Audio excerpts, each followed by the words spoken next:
iron. Hello guys to the 100 dart challenge. If you do not know what the 100 dart challenge is. So how does the 100 dart challenge work?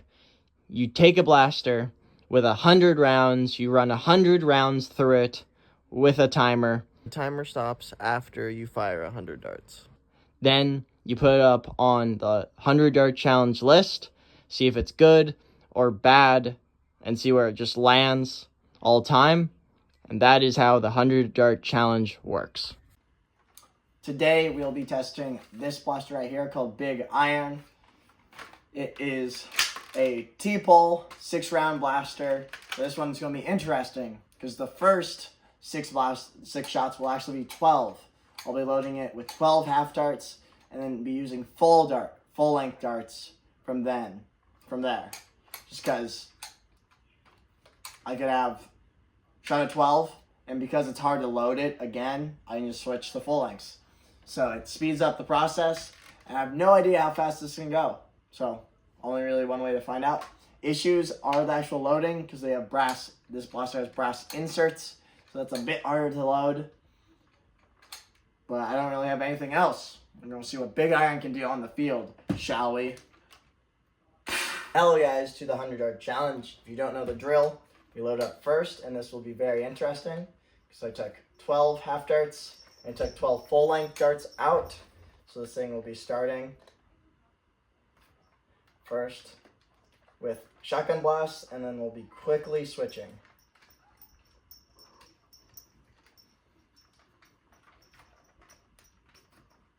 This thing was originally designed to be a shotgun like this, so the reloading takes a long time.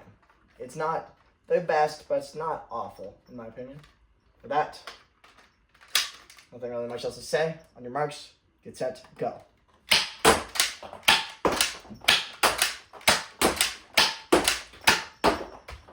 Doesn't have a bad spread either. All right, now it's full length time.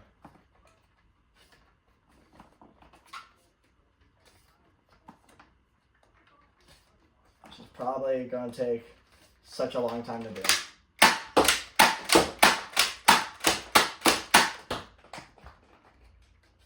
Pretty good at firing from the hip, though. What do you think, Paprika? You like it? I do have a cat here, and she will not be harmed in the making of this video. Sometimes she just likes chasing the darts. She also does not eat the darts. She literally just likes chasing them around.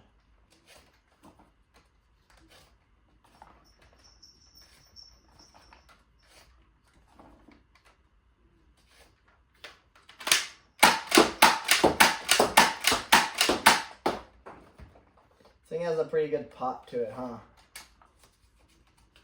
Did use this at Fort Forest, so I had fun with it, but it's nothing too crazy. But just because of the name of the blaster, I just don't want to get rid of it. And I like big sidearms like this. Sorry about that. That was a big just pause on my front. My brain literally just farted. And I am getting over a cold, so cut me a little slack here. Still doing as best as I can.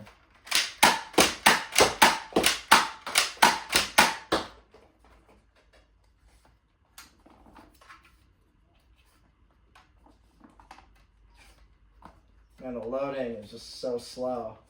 Alright, that's what I get for brass inserts, right? This was never supposed to be very fast.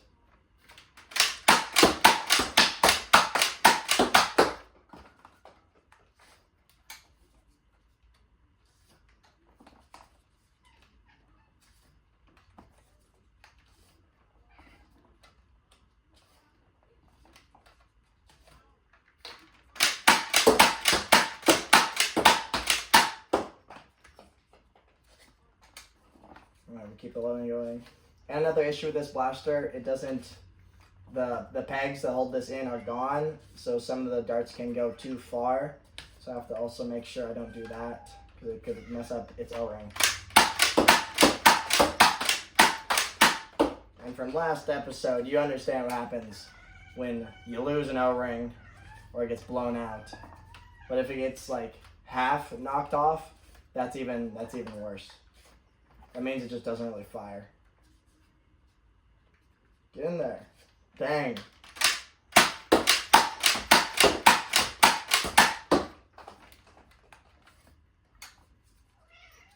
Don't worry, Paprika. More darts will be coming. Just give me a minute. These darts are not even that old. It's just these barrels are so tight on it.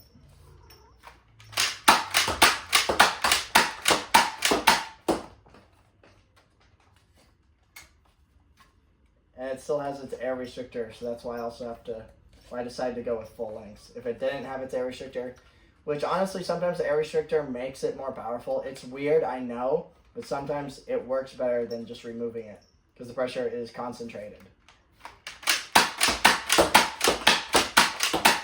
I'm saying not all the time and very, very few times.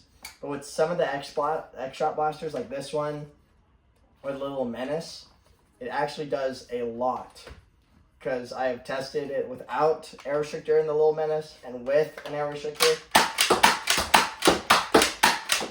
With brass barrels and everything. And without the air restrictor, it hits 80 FPS. But with the air restrictor and brass barrel, it hit 110, which is crazy for that little tiny blaster.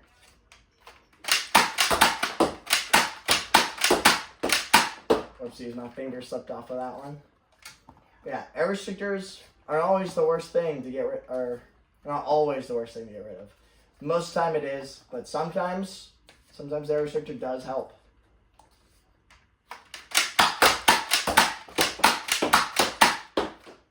Alright. We got 4 left.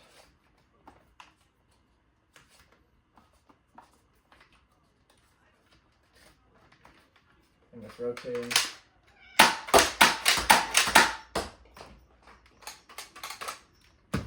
Alright, coming in at 5 minutes and 1 second. That's pretty bad, honestly.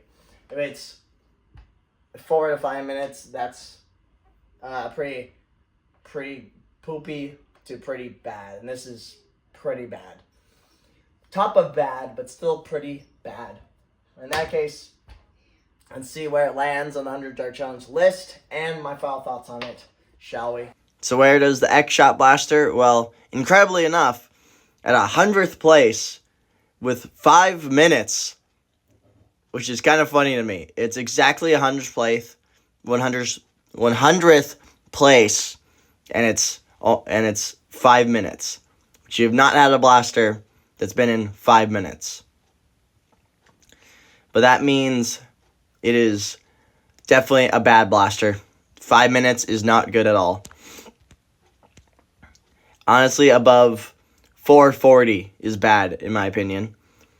So, not good, but kind of funny that's 5 minutes at 100th place. Well, with that, nothing really much else to say. Let's just get a recap, shall we? So, Big Iron. I must admit, I was a bit aloof for this one, but I did miss its priming bar like twice or 3 times. That's because of it's literally big enough just for our finger. So that's also an issue. And just how this thing's designed, it was hard just to pull it the way I was facing, just because its handle and everything. But that's fine. Honestly, the 12 shots did help, but because there's no block for pushing that dart too far, definitely I had issues getting darts to rotate. It was just, I pushed them in too far a couple times, but not awful. With that, thank you guys so much for watching. Hope to see you next time, and bye-bye.